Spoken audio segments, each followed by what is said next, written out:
तो इमरान लगे हुए हैं अपनी कुर्सी बचाने के लिए, लेकिन अब बड़ा सवाल यह है कि इमरान की कुर्सी जाने का आखिर विलन कौन है?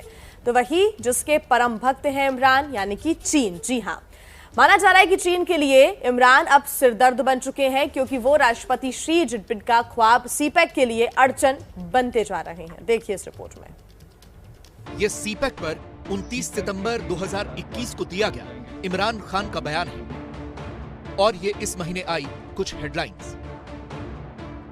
इमरान का बयान और जमीनी हकीकत इस बात का सबूत है कि चीन का dream project China Pakistan economic corridor यानी सीपेक इमरान राज में पटरी से उतर गया है। इमरान के विरोधी खेमे से आ रहे बयान भी इस बात का सबूत है कि उन्हें गद्दी से उतारने की स्क्रिप्ट चीन में ही तैयार हुई है। विपक्ष का सीपेक की शान में कसीदे पढ़ना और इमरान पर सीपेक विरोधी होने का आरोप लगाना ये बताता है कि पाकिस्तान में कुर्सी की कुश्ती का असली रिंगमास्टर चीन ही है, क्योंकि इमरान राज में शी जिनपिंग का ड्रीम प्रोजेक्ट न सिर्फ ठप हो गया है, बल्कि इन प्रोजेक्ट्स पर काम कर रही चीनी कंपनियों के अरबों डॉलर का भुगतान पाकिस्तान सरकार नहीं कर रही। इसका खुलासा इसी महीने चीन की एक कंपनी की लिखी चिट्ठी से होता है, जो इमरान सरकार को भेजी गई थी।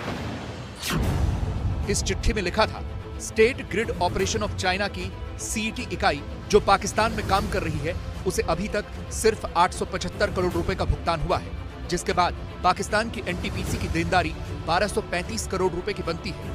अगर 24 मार्च तक ये भुगतान नहीं हुआ तो ये समझौते का उल्लंघन माना जाएगा।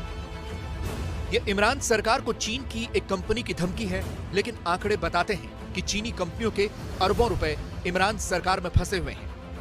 हाल ही में सीपेक के जारी आंकड़ों के मुताबिक पाकिस्तान सरकार पर चीनी कंपनियों के 230 करोड़ डॉलर बकाया है, जिसमें पाकिस्तान ने 140 करोड़ डॉलर का भुगतान का वादा किया, लेकिन जब सरकार का बजट घाटा 3100 करोड़ डॉलर तक पहुंच गया तो जाहिर है चीनी कंपनियों को पैसे नहीं मिलने वाले, और चीन की नाराजगी की ये बड़ी वजह है। इमरान जो है वो आतंकवादी घटनाएं जो चाइनीज वर्कर्स के खिलाफ हो रही थी उसको भी नहीं रोक पाए, और फौज के द्वारा किए गए करप्शन के ऊपर भी लगाम नहीं लगा पाए। तो इन दोनों के चलते चाइनीज ने अपना पैसा रोक दिया है वहां पर। सीपीईसी के रुकने से फौज भी नाखुश है और चाइनीज भी नाखुश है। तो एक तरीके से आप कह सकते हैं कि इसका भी असर जरूर पड़ा है, लेकिन यही एकमात्र कारण है, ये गलत होगा कहना। कुर्सी के इस खेल में मामला सिर्फ पैसों का ही नहीं बल्कि नीयत का भी है। खुफिया रिपोर्ट के मुताबिक पाकिस्तान के प्रधानमंत्री इमरान खान ने अपने राष्ट्रीय सुरक्षा सलाहकार मोईद यूसुफ के जरिए अमेरिका को यह संदेश भिजवाया कि अमेरिका पाकिस्तान को चीन की ही तरह सीपेक जैसी कोई बड़ी डील देता है तो वो चीन के साथ इस डील को रद्द कर सकते हैं। लेकिन अमेरिका ने इस प्रस्ताव को ठुकरा दिया और यही बात पहुंच गई चीन तक, और यहीं से शुरू हुई इमरान की उल्टी गिनती। इमरान ने यही गलती नहीं की, बल्कि कुर्सी संभालने के बाद से वो लगातार सीपेक की ऐसी शर्तों का उल्लंघन कर रहे हैं जिनसे चीन का गुस्सा बढ़ता जा रहा है। दरअसल सीपेक में चीन और पाकिस्तान के बीच लेन-देन की शर्तें गुप्त थी।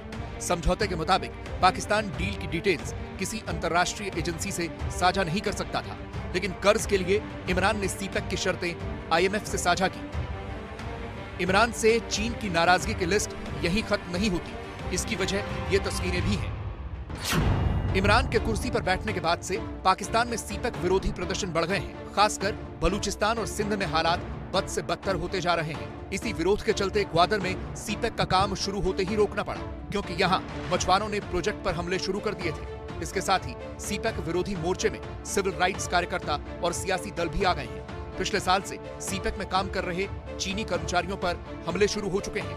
खैबर में 10 चीनी कर्मचारियों का कत्ल किया जा चुका है। इमरान सत्ता में आने से पहले भी कई बार सीपेक विरोधी सुर बुलंद कर चुके थे।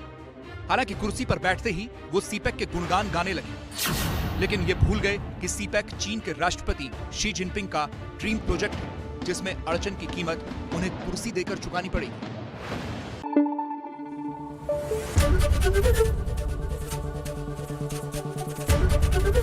एबीपी न्यूज आपको रखे आगे।